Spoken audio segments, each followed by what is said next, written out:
see everything. Who did the Ajalenok nut offend?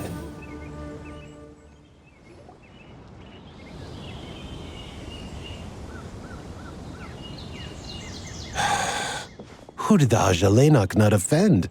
I just don't get it. Hey, Djer. Still musing about Ajalenok nuts, huh? Want me to have Sino come over and tell some jokes? Might help distract you. No. No need. I'm done. Don't encourage him. Well, sorry for interrupting the Ajalenok talk, buddy. Next time, just say, Aji, hey, knock.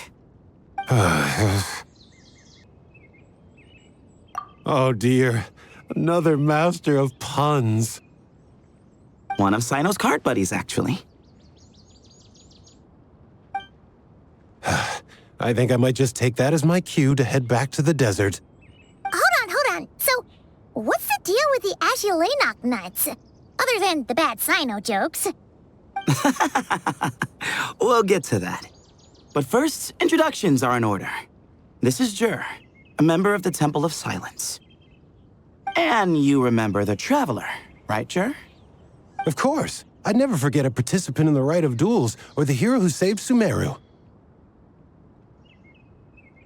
Awesome. Could you go over what happened to you one more time, Djer? Our valiant hero is going to help us get to the bottom of this.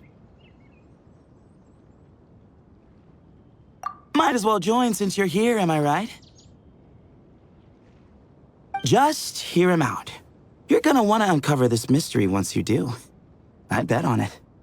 Well, I was on an expedition in the desert not too long ago when I got caught in some quicksand.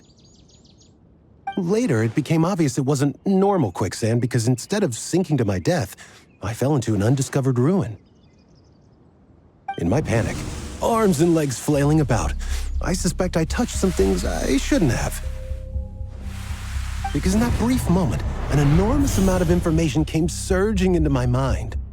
I would hesitate to even call it knowledge, because my brain had no capacity to process the information.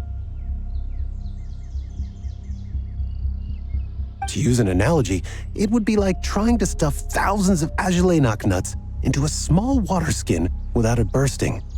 Sorry again with the Ajalenok nuts, I know. It's fine. We're getting to that part of the story anyway. True. Well, just as I was on the verge of madness, a single phrase broke through the storm of thoughts in my head.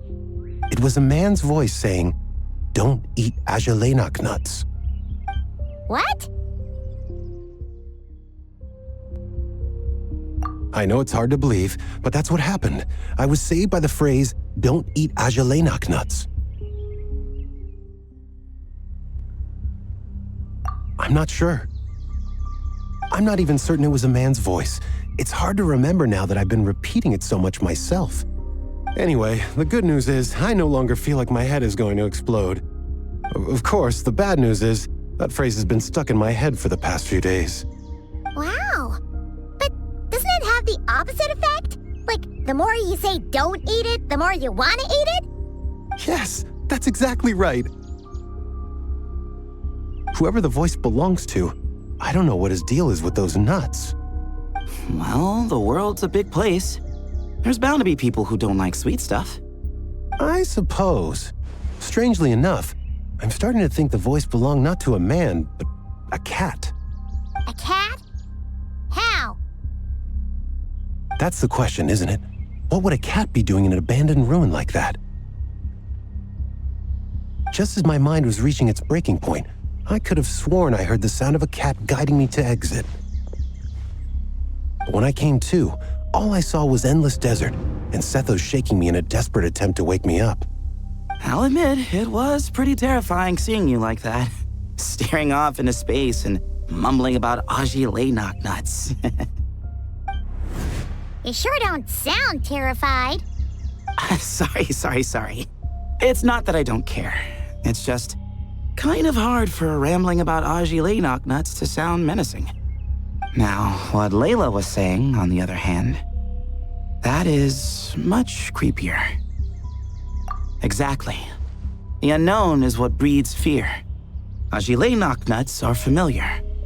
But the moon suspended above us at night? That's about as foreign as it gets.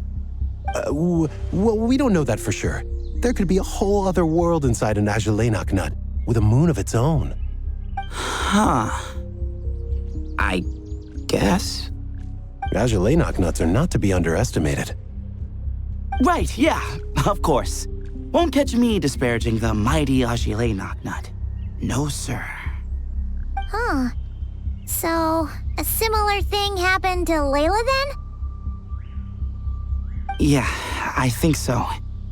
I was in a hurry to rescue Djer, so I put a marker on the incident site so we could go back and investigate. When his condition stabilized, we doubled back around to check and...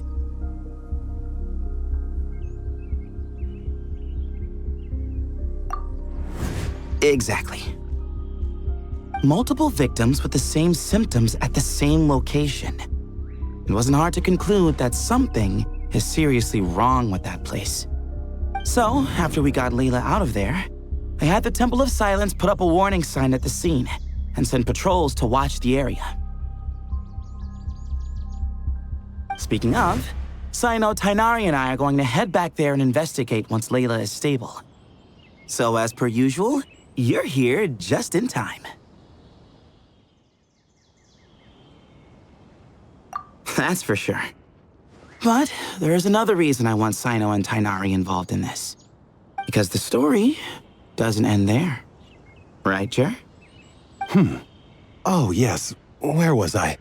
The Agilenok nuts butted in and I... Right. Yes, the cat. As I followed the cat noises, the voice said something else. So, there are those from Tula who still endure. I thought that was strange, of course, because, well, was the voice referring to me? Records of my ancestry are rather sparse, so I'm not sure if my bloodline even traces back to that place. That's right. The Temple of Silence's place of origin. And the home of Tighnari's people. Plus, Hermanubis, who Sino and I both share a connection to, was one of the city's founders. As the temple's current leader, if something strange happens in the desert, it's my job to get to the bottom of it. But it turns out, a lot of people have a horse in this race, and I'm not leaving any of them out. See? Knew you'd join. But yeah, that's all we know about Djer's situation. Tighnari should be done on his end. Let's head back and check on Miss Layla. Everyone hold hands! The more I mention Agilenok nuts, the more I want some.